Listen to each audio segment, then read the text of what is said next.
Back to Eden gardening and watering. We're going to talk about watering today because we need to dispel some myths that you never have to water your Back to Eden garden. Never, never. It's a waterless garden. Well, okay, so I'm kind of taking it to the extreme.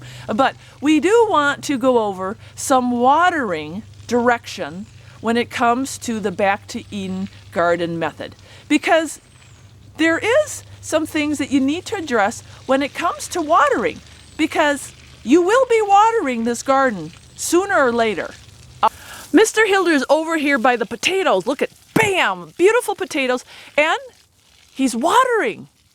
So why don't you share with us how often, what your method is for these potatoes? Well, you know, potatoes, they do take some water. So to say that when you have this Back to Eden garden method that you never have to water, that's not what people are trying to say, or that's not what we're trying to say. What we're trying to say is you will greatly reduce your watering. I've got very heavy cover on my, with the mounding, you can see. I'm a believer the best production is mounding with heavy cover, once a week watering. You'll have great potato production with the Back to Eden method. And then the other thing is, I'm noticing how much water should you put on your, I mean, is this a light, it looks like you're really piling it on. Yes, you want it, because you're only doing it once a week, I'm really loading it up versus like some of the other people do it daily or whatever. Once a week, load it up heavy. Really douse them down. All right. So if you have a potato patch that you're using the Back to Eden garden method, once a week, he's laying on the water. And that is a weekly watering with your Back to Eden potato garden. We're going to talk about the tomatoes because we have outstanding tomato growth. These are the size of trees. I mean, in fact, I want to just pan real quickly. Look at how healthy these tomato plants are. Mr. Hilder, how often do you water the tomato plants? Once again, hot weather like we've been having, this 90-degree weather, I only need to water them once a month.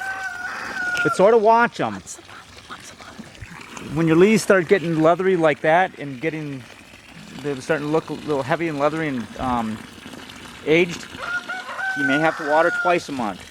But what I'm doing is load up the bed. Load it up heavy. Sometimes I get down in here and I make sure you saturate. It's like a big sponge. Saturate it heavy.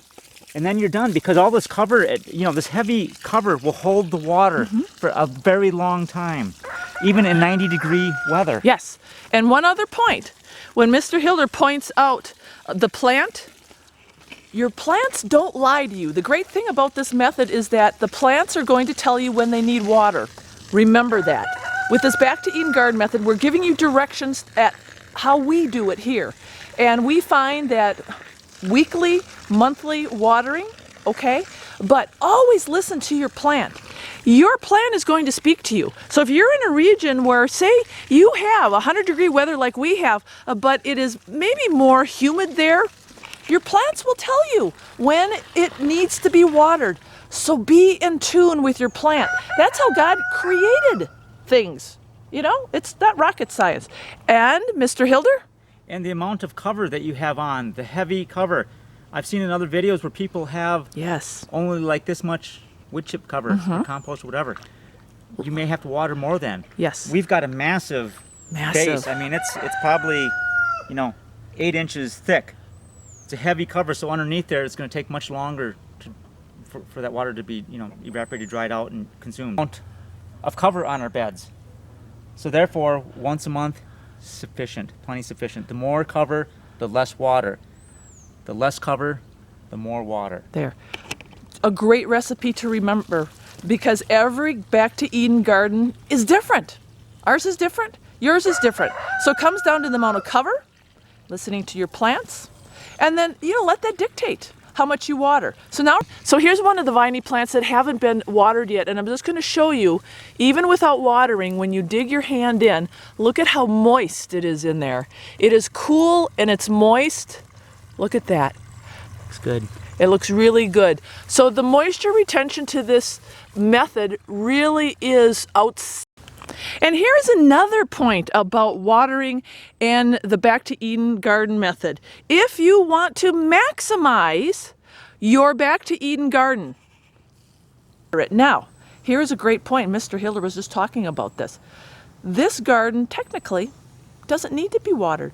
No, you just saw the moisture retention in that soil underneath that heavy layer of wood chips. We could just plant it and forget it. Really, technically, we could. An experiment. We should actually have a plot of Back to Eden garden vegetables and not water it. Just let the wood chips and nature and whenever it decided to rain, and just leave it and see what would happen. But what we are saying is it needs to be watered to maximize your production, your yield, and the health of the plant.